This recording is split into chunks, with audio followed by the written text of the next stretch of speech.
On my 30th birthday, my father turned to me in front of 60 people, looked me dead in the eyes, and said, "I wish you were never born."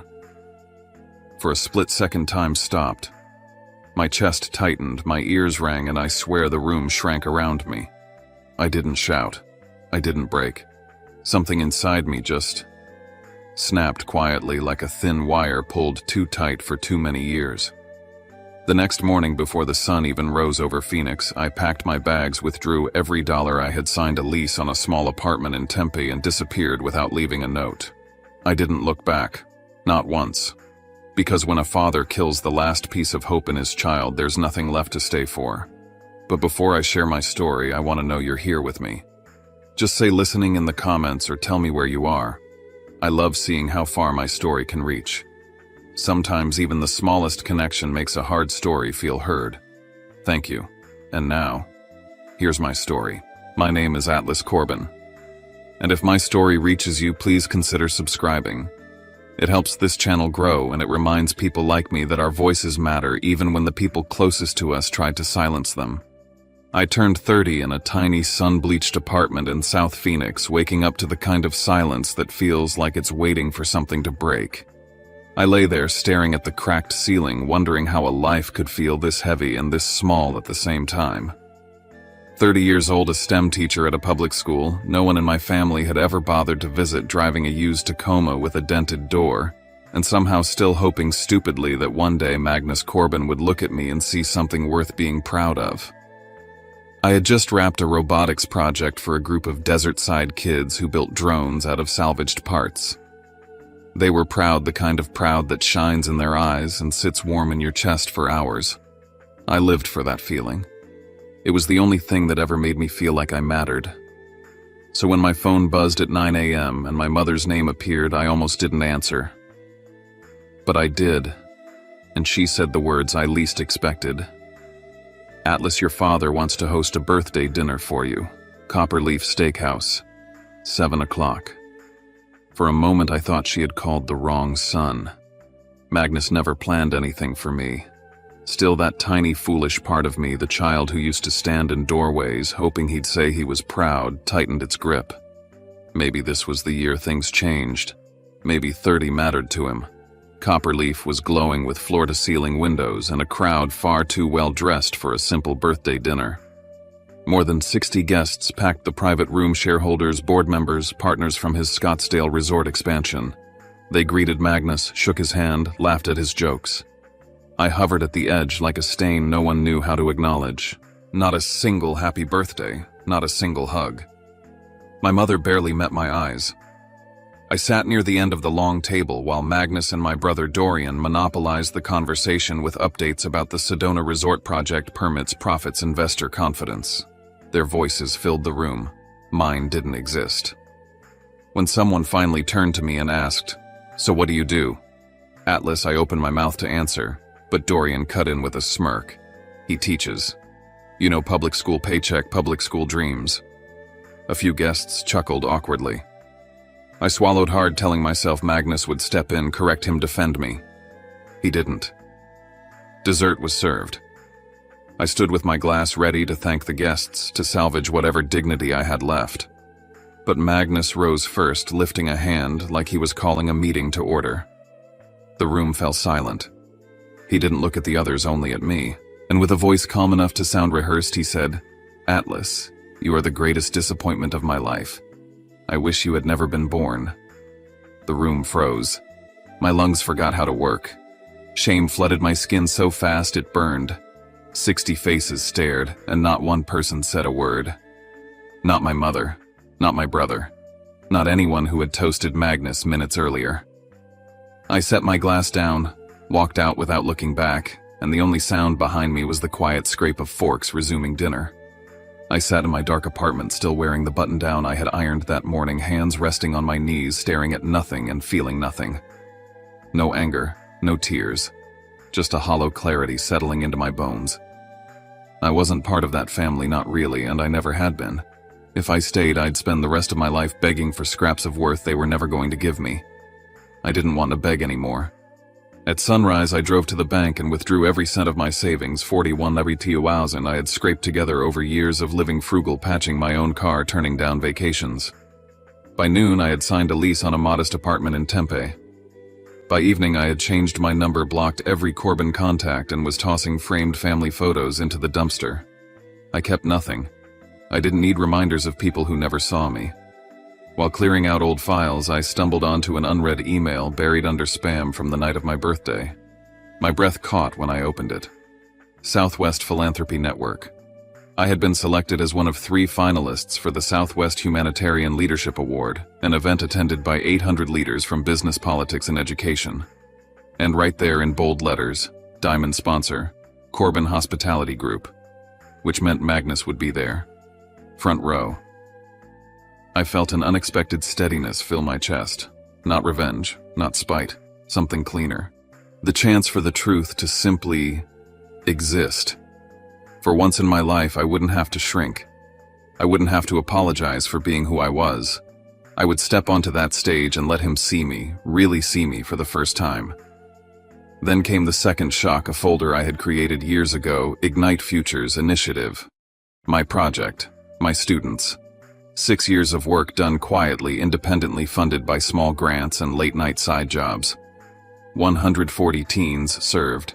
87% showing measurable academic improvement. A partnership with Arizona State University waiting on formal approval. And not a single member of my family had ever known it existed. As I pieced through the data, photos, student stories, I realized something simple and devastating. I had built more impact than Magnus had ever imagined for me. And he had never even bothered to ask. My phone buzzed. 15 missed calls from my mother, 4 from Dorian, another 5 from the house line. The final text read, "Your father is furious. You shouldn't have disappeared like this." That was it. Not, "Are you okay?" Not, "I'm sorry for what he said." Only worry about how my absence made them look. I turned the phone face down, opened my notebook, and began drafting a 3-minute gala speech. My voice was steady. My hand didn't shake. When I walked into the downtown office of Southwest Philanthropy Network, the desert heat still clinging to my sleeves, I felt that strange mixture of exhaustion and purpose that had lived with me for years. Dr. Helena Brooks greeted me with her usual calm energy and handed me a folder thick enough to make my throat tighten. Inside was their projected funding plan if Ignite Futures won the award, multi-year support, expansion, potential university partnerships, everything I dreamed of, but never dared to say out loud. She spoke about impact metrics and scale, but my mind kept drifting to the kids whose faces filled every page. The little drone builders from South Mountain who had learned to solder wires better than some adults. The Navajo girl who whispered to me after class that she wanted to work for NASA someday, because someone like us should be up there too. The boy who nearly dropped out twice but found something steady and grounding in coding small circuits. They were the reason I woke up every morning, the reason I stayed late, the reason I kept going, even when my own home felt like hostile ground. But that week something shifted outside my control. Phoenix Herald ran a front-page feature, "The Teacher Changing Desert Youth." My photo was there, me kneeling beside a group of kids adjusting drone propellers. I didn't expect it to travel far, but apparently many people in the Phoenix business world read that paper, including several connected to my family. I knew because my phone buzzed with an unexpected call from Dorian. He didn't congratulate me. He didn't even ask if the article was accurate. He simply ordered Right Dad's speech for the gala.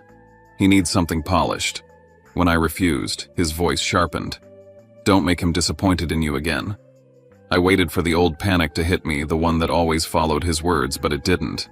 Instead, a strange calm settled in. I finally understood I had nothing left to lose.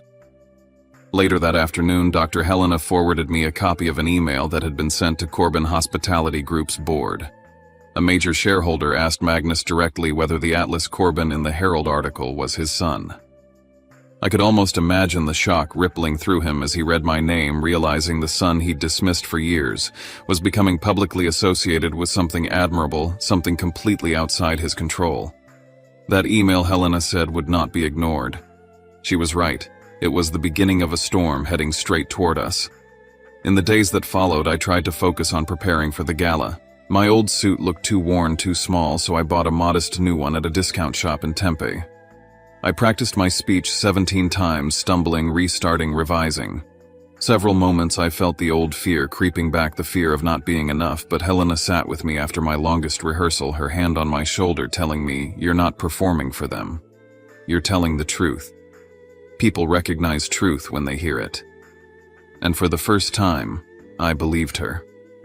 On the night before the event, I stood in front of my bathroom mirror and said aloud, "I'll walk out in front of 800 people, not for him, but for me." And the man staring back didn't look like someone begging to be acknowledged. He looked like someone finally choosing himself. The days leading up to the gala had a strange stillness, the kind that comes right before a monsoon rolls across the valley. I moved through my routines like a man hovering between two worlds, half anxious, half steady, as if the version of me who used to shrink around my family was dissolving with each passing hour. I told myself repeatedly that I wasn't stepping onto that stage to fix anything with them. I wasn't walking toward their approval. I was walking toward myself, toward the person I had quietly become while they weren't watching. After the Herald article, a local education magazine published a deeper profile about Ignite Futures. They had interviewed students and parents without telling me in advance. I saw photos of kids holding their first built drones, images of parents wiping their eyes as they talked about opportunity. It felt overwhelming and intimate in ways I wasn't prepared for. Then came emails from reporters wanting to interview me at the gala. I tried to ignore them, but a part of me knew this was bigger than I had expected. Public attention was something I'd never chased, but now it was finding me whether I liked it or not. Then an anonymous email arrived at the organization. Does Magnus Corbin know his son founded Ignite Futures? Helena forwarded it to me with a single line. Someone is digging. I stared at the screen, trying to steady the rush of fear. I had anticipated this moment eventually, but not so suddenly, not in a way that threatened to pull my old life into my new one before I was ready. Still, it wasn't enough to pull me off course. Within hours, word spread through the Phoenix social circles. Friends of my mother reached out to her asking if the Atlas in the news was her son. She sent me a long message. "Are you in trouble? Your father is furious about the article. People think the person in the paper is related to our family." Reading it, I felt something inside me settle into place. She wasn't worried about me, only about the noise surrounding my last name. That realization hurt in a quiet, clean way because it confirmed something I had always tried to deny. They never understood what I did because they never cared enough to ask. By midweek, a senior shareholder had called Magnus directly demanding clarity. Business media outlets speculated about internal conflict at Corbin Hospitality Group. For the first time in my life, my absence was more disruptive to them than my presence. But even then, I couldn't bring myself to reach out. I didn't want to be dragged back into that orbit. I was finally moving on a path I had built myself, so I kept preparing. I refined my speech again, focusing on opportunity, resilience, the brilliance of kids who had been overlooked. When I stood in front of the mirror, vest fitted on perfectly, I didn't see the forgotten son anymore. I saw a man who had learned to stand straight by standing alone. Hours before the event, I received a final confirmation email from the gala organizers. I would be backstage on the left side, appearing second in the program. The note was simple, clinical, but as I read it, I felt something shift. The moment was real, unavoidable, near. I put the email down, inhaled slowly, and said to myself, when I step onto that stage, everything will change. No matter which direction it goes, I won't be the same man who walked away from that dinner. And for the first time in my life, I felt ready to meet whatever waited for me on the other side. The afternoon sun was lowering behind the mountains when I walked through the service entrance of the Scottsdale Convention Center, the door thudding shut behind me like a checkpoint I could no longer turn back from. The hallway smelled faintly of fresh paint and cold air conditioning. My suit wasn't expensive, but it was clean-fitted and enough to make me feel like I belonged among the people gathering outside. My heartbeat picked up when I caught a glimpse of the massive LED screen rehearsing the Ignite Futures video. The kids soldering wires, the Navajo girl presenting her drone, the group of boys cheering when their robot finally moved. Seeing their faces 20 feet tall made my chest swell with something between pride and terror. Tonight wasn't just about me. Everything I had built would be laid bare. From the narrow slit between the curtains at the side of the stage, I saw the familiar silhouettes of the Corbin family entering the grand lobby. Magnus looked steady, collected, greeting donors as if nothing in the world felt uncertain to him. Dorian hovered near a group of young executives, laughing too loudly, trying too hard. My mother sat stiffly at the front table, her hands clasped in her lap, glancing at every door as if hoping I would suddenly walk through one of them. Watching her search for me stirred something deep, but not enough to pull me backward. I stayed behind the curtain, steadying my breath. Then everything shifted. I saw Dorian freeze mid-sentence as he checked his phone, his face draining of color. Someone must have sent him the Herald article again.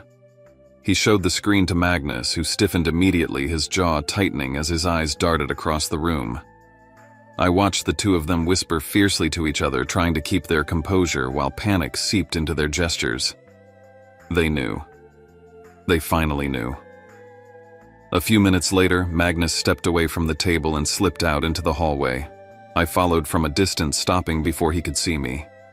I heard his voice low, cold, and frantic on the phone with someone I recognized as his personal attorney. Why was I not informed Atlas was tied to this organization? If the press starts digging, the Sedona deal will fall apart. I need this contained now. His tone wasn't the voice of a father blindsided by emotion. It was the voice of a CEO terrified of losing face. That truth hit harder than anything he said at my birthday dinner. He had never feared losing me, only losing control. Backstage, my palms were damp, my breath unsteady. Helena stood beside me, calm as if she had walked through 1,000 storms. "You don't have to prove anything tonight," she said. "Just tell the truth." Her words grounded me more than she knew. The truth was the only thing I had left. Then chaos erupted in the lobby. A staff member accidentally handed the Corbin family the seating chart for the evening one that listed the lineup of speakers, including my name.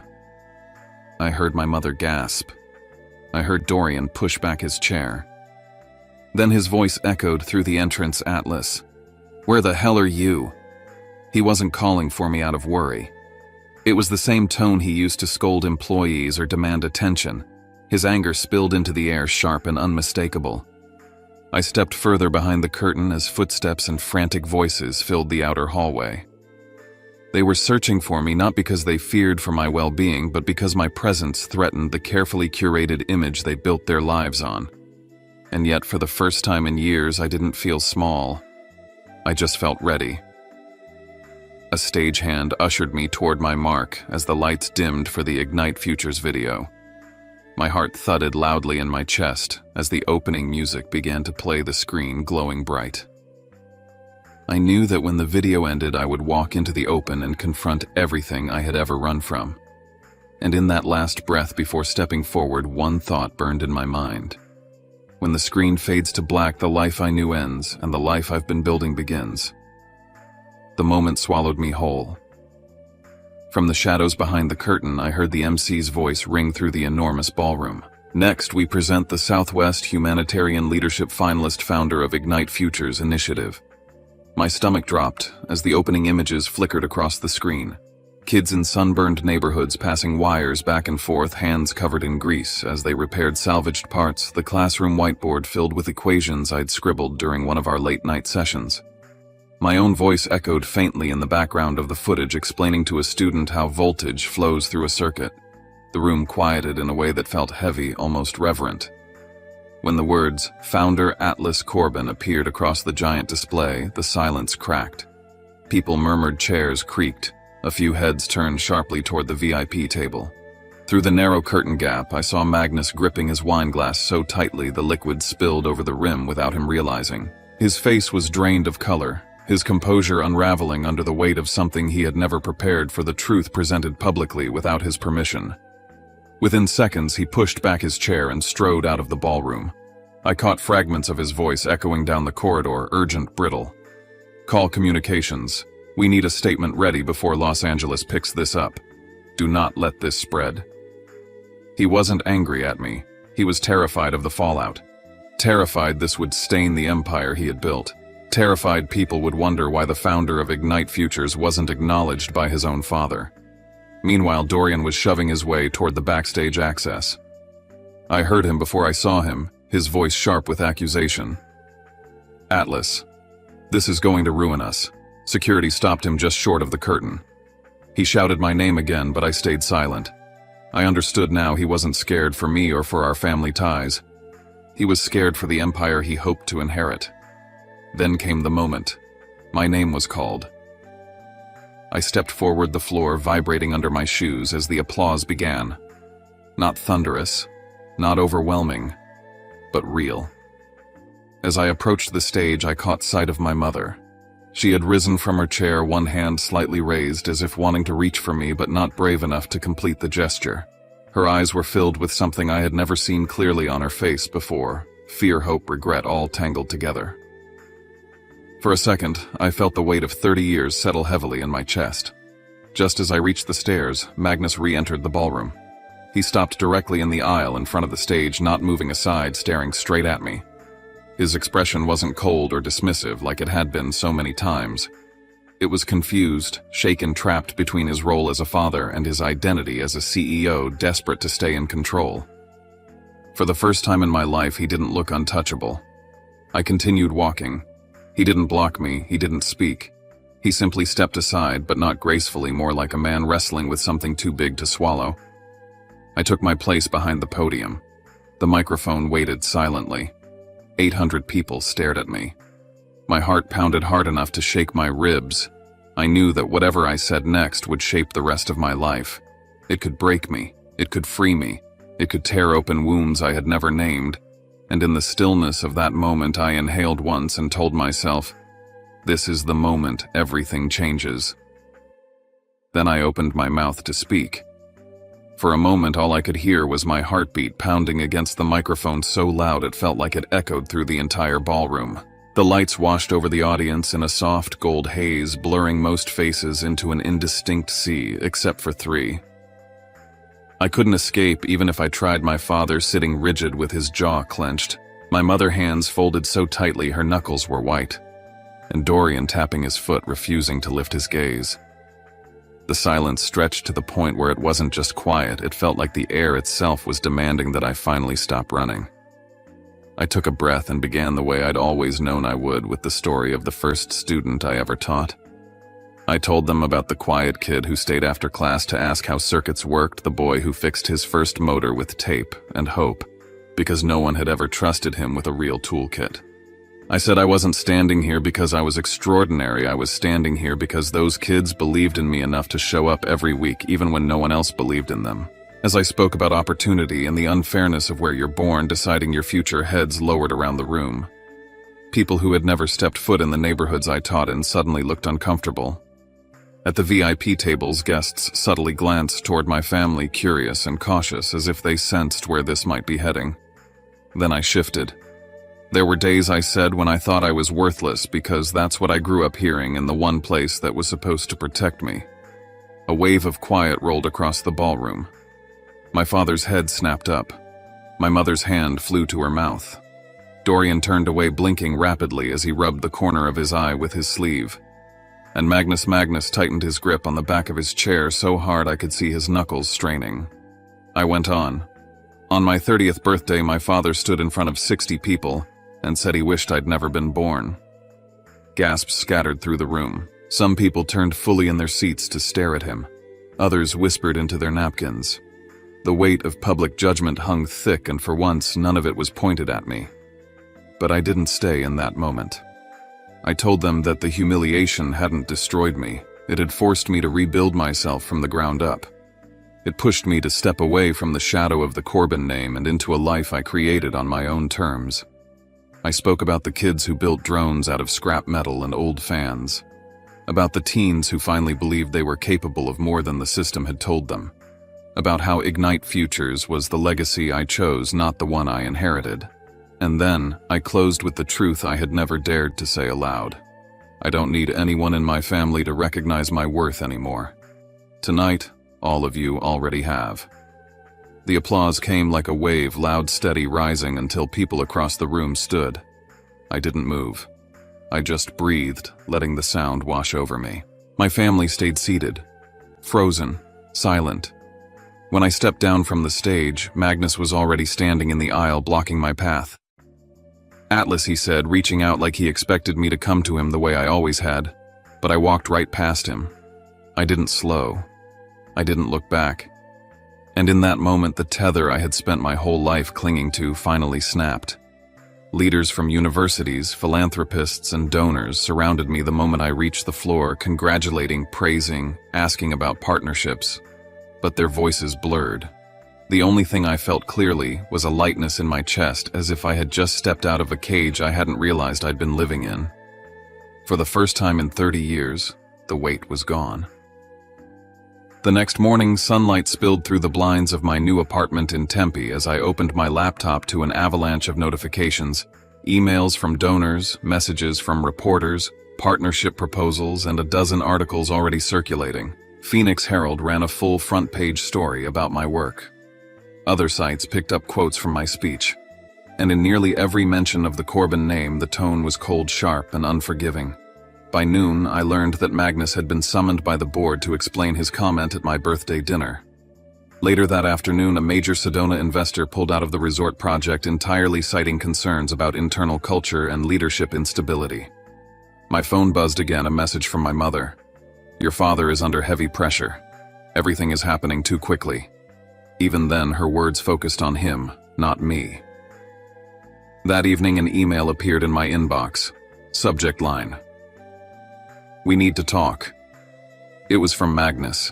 He wrote that he wanted to meet, that he wanted to support Ignite Futures financially, that he believed we could repair things if we worked together. I replied with only one condition: a public apology in front of the same people who heard him belittle me. He never answered.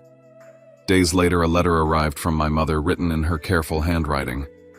She admitted she had failed me by staying silent. She didn't defend her choices, she acknowledged them. I told her if she wanted to understand me, she needed to see the work she had never asked about. She came to Ignite Futures the next Thursday. She walked into the robotics room and watched a group of kids cheer as their drone lifted an inch off the ground. She covered her mouth, eyes wet. For the first time, she saw me, not the version Magnus had shaped, but the one I had built myself. Not long after, Dorian emailed me a long, honest apology. He didn't excuse what he'd done. He didn't blame stress or family pressure. A week later, he came to an open house session, standing in the back of the room as students presented their projects. I didn't speak to him, but I saw something in him shift, a quiet humility replacing the defensive arrogance he always wore. I wasn't ready to forgive him, but I was ready to see him try. Meanwhile, a business journalist reached out saying they had information about years of mistreatment by Magnus toward staff and family. They asked for comment. I declined. I wasn't interested in tearing him down. I had already walked away. Let the truth come out on its own if it needed to. I no longer needed to be part of that fight. Ignite Futures grew faster than I could keep up with. Donors contributed an additional $4.1 million. 3 new branches opened across Arizona. ASU formally requested a long-term partnership. Every classroom filled with kids building, dreaming, discovering. And every time I saw one of them succeed, I felt something inside me stitch itself back together. Then, after 3 weeks of silence, an email came from Magnus. It was short. "If you ever need anything, reach out." I deleted it, not out of anger, but because I finally understood I didn't need him. Not anymore. A week later, a board member from Corbin Hospitality contacted me privately. They wanted to create a scholarship fund with my name on it, an attempt to clean the company's image. I refused. Ignite Futures didn't exist to polish anyone's reputation, least of all theirs. It stood on its own, and so did I. When my next birthday arrived, the kids at Ignite Futures surprised me with a small celebration. One of my students handed me a card that read, "You're the first teacher who made me feel like I wasn't worthless." I stood there holding that card, feeling a kind of warmth that ran deeper than any applause the gala could offer. That moment healed what decades of silence had broken. As I left the building and stepped into the golden Arizona evening, the desert sun glowing across the horizon, I felt a peace I had never known. And in my final thoughts, spoken only to myself, I finally understood my own rebirth. I wasn't born into a family that valued me. But I was reborn the day my father said he wished I hadn't existed. And the life I built afterward, I wouldn't trade it for anything. In the quiet after everything that happened, I began to understand something I had never been allowed to believe. Sometimes the family you're born into is not the one that shapes you. Sometimes it's the one you build with your choices, your resilience, and the people who see you clearly, even when your own blood refuses to. My story was never about revenge, and it was never about proving anyone wrong. It became a journey about reclaiming the pieces of myself I had given away just to be acknowledged. It taught me that walking away isn't an act of weakness. Sometimes it's the first real act of courage. And healing doesn't always come from apologies or reconciliation. Sometimes healing arrives quietly through the lives you touch, the work you devote yourself to, or the single moment someone tells you, "You made a difference in my life." Maybe that's what all of us are searching for, not perfection, not approval, but a place where we are fully seen. A place where we don't have to shrink ourselves to fit into someone else's expectations. A place where the truth, even when painful, leads to something better. When I look back now, I don't see the anger in my father's eyes anymore. I don't hear the words that once shattered me. I see the version of myself who stood on that stage, finally unafraid, finally whole, finally choosing a life that belonged to him. And if there's anything I hope you carry with you from my story, it's this: you're allowed to choose yourself, even when it hurts, even when it means walking alone for a while, even when the people who should love you don't know how. Because sometimes choosing yourself is the exact moment your life begins again. Before you go, if this story reached something inside you, I want to ask you for a small favor. Not for me, but for the purpose of connection, the kind of connection I never had when I needed it. Leave a comment below. Just a word, a thought, a feeling. Tell me where you're watching from, or what part of my journey reminded you of your own. Maybe you're in your room late at night, maybe you're listening during a quiet lunch break, maybe you're sitting somewhere trying to breathe through something heavy. Wherever you are, your voice matters here, and I'm listening. I'd love to hear from you. And if you've stayed with me until now, thank you. Truly. Stories like mine don't spread because they're dramatic. They spread because someone out there recognizes themselves in them. If you want to hear more stories about resilience, healing, unexpected strength, and the kind of journeys that remind us we're not alone in the world, please consider subscribing to the channel. It helps us grow. It brings these conversations to more people who may need them, and it lets me know that sharing my story wasn't just an echo into the dark. Maybe you're someone who needed this today. Maybe you know someone who might need it tomorrow. Maybe you just want to be part of a space where honesty is allowed, where pain isn't dismissed, and where choosing a different life for yourself is seen as something strong, not selfish. Whatever your reason, I'd be grateful to have you here. So if my story touched you, even in a small way, hit the subscribe button. It's a simple gesture, but it tells the algorithm and me that stories about healing deserve to be heard. And if you feel comfortable, share this video with someone who might be walking their own difficult path. You never know whose life you might quietly touch. Thank you for listening, for staying, for seeing me.